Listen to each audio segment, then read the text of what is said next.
Le serpent était le plus astucieux de tous les animaux des champs que l'Éternel Dieu avait fait.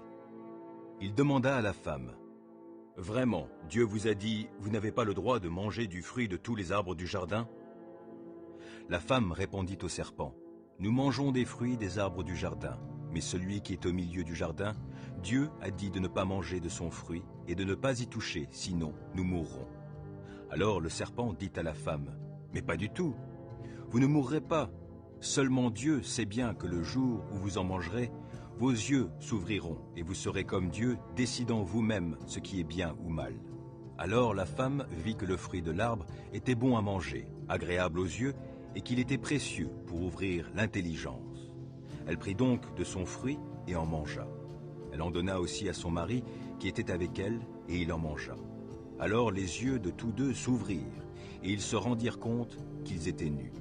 Ils se firent donc des pagnes en cousant ensemble des feuilles de figuier.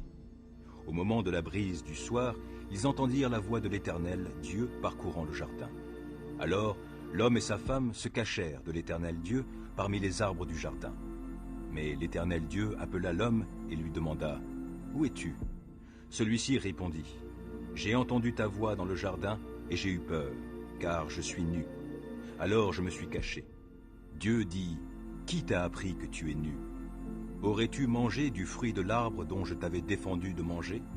Adam répondit, « La femme que tu as placée auprès de moi, c'est elle qui m'en a donné, et j'en ai mangé. » L'Éternel Dieu dit à la femme, « Pourquoi as-tu fait cela ?»« C'est le serpent qui m'a trompé, répondit la femme, et j'en ai mangé. » Alors l'Éternel Dieu dit au serpent, « Puisque toi tu as fait cela, tu es maudit parmi tout le bétail et tous les animaux sauvages. Tu te traîneras sur le ventre, tu mangeras de la poussière tout au long de ta vie. Je susciterai de l'hostilité entre toi et la femme, entre ta descendance et sa descendance. Celle-ci t'écrasera la tête et tu lui mordras le talon.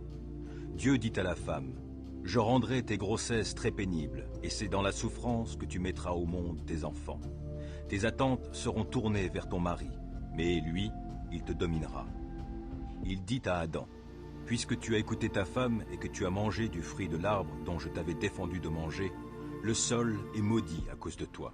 C'est avec peine que tu en tireras ta nourriture tout au long de ta vie.